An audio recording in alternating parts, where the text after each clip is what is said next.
PFI पर लगा ban, Girish Singh ने ट्वीट में कहा बाय बाय। पीएफआई पर गृह मंत्रालय ने 5 साल का बैन लगाया है। इस पर केंद्रीय मंत्री गिरिराज सिंह ने ट्वीट किया है। उन्होंने लिखा है कि bye bye PFI. PM Modi ने जॉर्जिया मेलोनी को दी जीत की बधाई। प्रधानमंत्री नरेंद्र मोदी ने जॉर्जिया मेलोनी को इटली के आम चुनाव में उनकी पार्टी की जीत के लिए बधाई दी और कहा कि वह दोनों देशों के बीच संबंधों को मजबूत करने के लिए मिलकर काम को लेकर उत्सुक है। छापेमारी के दौरान आईईडी बनाने के दस्तावेज मिले। पीएफआई पर छापेमारी के दौरान एजेंसियों को आईईडी बनाने के दस्तावेज मिले हैं, जिसमें आईईडी कैसे बनाया जाए और उसके शॉर्ट कोर्स कैसे है। इसके अलावा देश को इस्लामिक बनाने की तैयारी के भी दस्तावेज मिले हैं। कुलगाम में 24 घंटे के अंदर 2 एनकाउंटर, 3 आतंकी ढेर। जम्मू कश्मीर के कुलगाम एनकाउंटर पर एडीजीपी कश्मीर विजय कुमार ने कहा कि कुलगाम में जिले में 24 घंटे के अंदर 2 एनकाउंटर हुए हैं। पहले एनकाउंटर में जैश-ए-मोहम्मद का एक पाकिस्तानी आतंकवादी मारा गया था।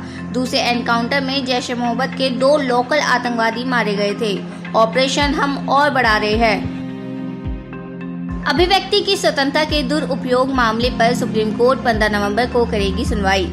अभिव्यक्ति की स्वतंत्रता के दुरुपयोग के मामले में सुप्रीम कोर्ट में संविधान पीठ के समक्ष एसजी तुषार मेहता ने कहा है कि आम आदमी कुछ भी कहे फर्क नहीं पड़ता, लेकिन कोई नेता कुछ बोले तो उसका प्रभाव पड़ता है।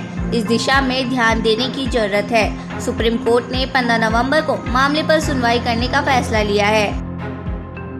शेयर बाजारों में शुरुआती कारोबार में आई गिरावट। एशियाई बाजारों में कमजोर रुझानों और विदेशी कोषों की निकासी के बीच बुधवार को शुरुआती कारोबार में सेंसेक्स करीब 609 अंक टूट गया। निफ्टी में भी गिरावट आई। 30 शेयरों पर आधारित बीएसई सेंसेक्स 608.8 अंक गिरकर 56,498.72 अंक पर आया। बलवंत सिंह की सजा कम करने की अर्जी पर जल्द ले फैसला। सुप्रीम कोर्ट ने केंद्र सरकार से कहा है कि वो पंजाब के पूर्व मुख्यमंत्री बीएन सिंह की हत्या के मामले में मौत की सजा पाए बलवंत सिंह राजूआना की सजा कम करने की अर्जी पर जल्द फैसला ले। 2 मई के आदेश के मुताबिक फैसला लेने के लिए 2 महीने हो गए। समय सीमा बहुत पहले ही खत्म हो चुकी है। आप कुछ भी फैसला ले, पर आपको फैसला लेना ही होगा। वह 26 साल से जेल में है। तेजस्वी यादव को कोर्ट से मिली राहत। सीबीआई की याचिका पर जवाब दाखिल करने को मिला समय। बिहार के उप मुख्यमंत्री तेजस्वी यादव को कोर्ट से राहत मिल गई है। आईआरटीसी घोटाले मामले में दिल्ली की राउज एवेन्यू कोर्ट ने तेजस्वी यादव को सीबीआई की याचिका पर जवाब दाखिल करने के लिए समय दिया है। कोर्ट अब सुनवाई 18 अक्टूबर को करेगी। सीबीआई के द्वारा जमानत रद्द करने की मांग की गई थी। कोर्ट ने तेजस्वी यादव को सामने पेश होने के लिए कहा है। 7 राज्यों में भगवान जगन्नाथ की भूमि का होगा डिजिटलीकरण। ओडिशा सरकार की मंजूरी के बाद भगवान जगन्नाथ के नाम पर 60,000 एकड़ से अधिक भूमि के दस्तावेजों का डिजिटलीकरण किया जाएगा। एक अधिकारी ने ये जानकारी दी। श्री जगन्नाथ मंदिर प्रशासन के मुख्य प्रशासक वीवी यादव ने पुरी के गजपति महाराज दिव्य सिंह देव की अध्यक्षता में हुई प्रबंधन समिति की बैठक के बाद बताया कि महाप्रभु जगन्नाथ विजय के नाम पर ओडिशा में 60,426 एकड़ जमीन है तथा 6 अन्य राज्यों में 395.252 एकड़ भूमि है। कांग्रेस को लगा बड़ा झटका। हर्ष महाजन बीजेपी में हुए शामिल। कांग्रेस को बड़ा झटका लगा है। दरअसल हिमाचल प्रदेश कांग्रेस के कार्यकारी अध्यक्ष हर्ष महाजन बीजेपी में शामिल हो गए हैं। इस बीच केंद्रीय मंत्री व बीजेपी नेता पीयूष गोयल ने कहा, हिमाचल प्रदेश के वरिष्ठ नेता जिन्होंने लगभग 45 वर्ष तक हिमाचल प्रदेश की जनता की, जिन्होंने अलग अलग पदों पर रहकर सेवा की, हर्ष महाजन साफ सुथरी छवि के नेता है। हर्ष महाजन एमएलए रहे हैं। फिलहाल हिमाचल प्रदेश में कांग्रेस के कार्यकारी अध्यक्ष है। ईयू ने पाइपलाइन को क्षतिग्रस्त किए जाने का संदेश जारी किया। जवाबी कार्रवाई की चेतावनी दी। यूरोपीय संघ के विदेश नीति के प्रमुख जोसेफ बोरेल ने कहा कि संघ को संदेह है कि पानी के नीचे बनी 2 प्राकृतिक गैस पाइपलाइन को जानबूझकर क्षतिग्रस्त किया गया। उन्होंने इस संदर्भ में जवाबी कार्रवाई की चेतावनी भी दी। ईयू के 27 सदस्य देशों की ओर से जारी एक बयान में बोरेल ने कहा, सभी उपलब्ध जानकारी व सबूत इस ओर इशारा करते हैं कि रिसाव जानबूझकर किए गए कृत्यों का परिणाम है। कलकत्ता हाईकोर्ट से ममता सरकार को लगा झटका, दुआरे राशन योजना अवैध घोषित। पश्चिम बंगाल में कलकत्ता हाईकोर्ट ने राष्ट्रीय खाद्य सुरक्षा अधिनियम के खिलाफ राज्य सरकार द्वारा संचालित दुआरे राशन योजना को अवैध घोषित कर दिया है। पश्चिम बंगाल सरकार की ओर से दुआरे राशन योजना शुरू की गई थी, जिसके तहत लाभार्थियों के घर पर राशन सामग्री उपलब्ध कराई गई। नॉर्थ कोरिया ने जापान सागर की ओर लॉन्च किया बैलिस्टिक मिसाइल। उत्तर कोरिया ने जापान सागर की ओर एक संदिग्ध बैलिस्टिक मिसाइल लॉन्च की है।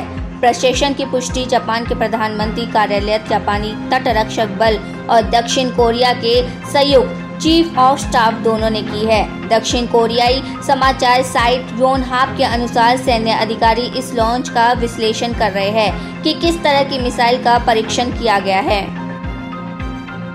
आप विधायक अमानतुल्लाह खान को मिली बड़ी राहत। आम आदमी पार्टी के विधायक अमानतुल्लाह खान को बड़ी राहत मिली है। उन्हें दिल्ली के राउंड एवेन्यू कोर्ट से जमानत मिल गई है। स्पेशल जज विकास ढूल की कोर्ट ने वक्फ बोर्ड के मामले में 1 लाख रुपए के मुचलके के साथ जमानत दी है। अमानतुल्लाह खान को वक्फ बोर्ड में भ्रष्टाचार और अनियमितताओं के आरोपों में एसीबी ने गिरफ्तार किया था। उनको ईडी ने 16 सितंबर को गिरफ्तार किया था।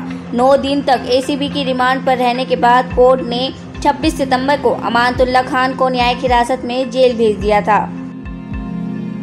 बुर्किना फासो में जिहादी हमला। बुर्किना फासो में एक संदिग्ध जिहादी हमला हुआ है, जिसमें 11 सैनिक मारे गए हैं और 50 नागरिक लापता है। ये जानकारी सरकार की ओर से दी गई है। सेना के साथ सप्लाई काफिले को घात लगाकर निशाना बनाया गया था। AAFP समाचार एजेंसी ने कहा है कि सरकार ने इसे बर्बर हमला बताया है। ये क्षेत्र जिहादी संकट का सामना कर रहा है, जिसमें हजारों लोग मारे गए हैं और 2 मिलियन से अधिक विस्थापित हुए हैं। डॉलर के मुकाबले चीन का युआन 14 साल के सबसे निचले स्तर पर पहुंचा। चीन के केंद्रीय बैंक द्वारा घरेलू मुद्रा में गिरावट को रोकने के प्रयासों के बावजूद बुधवार को डॉलर के मुकाबले युआन गिरकर 14 साल के निचले स्तर पर आ गया।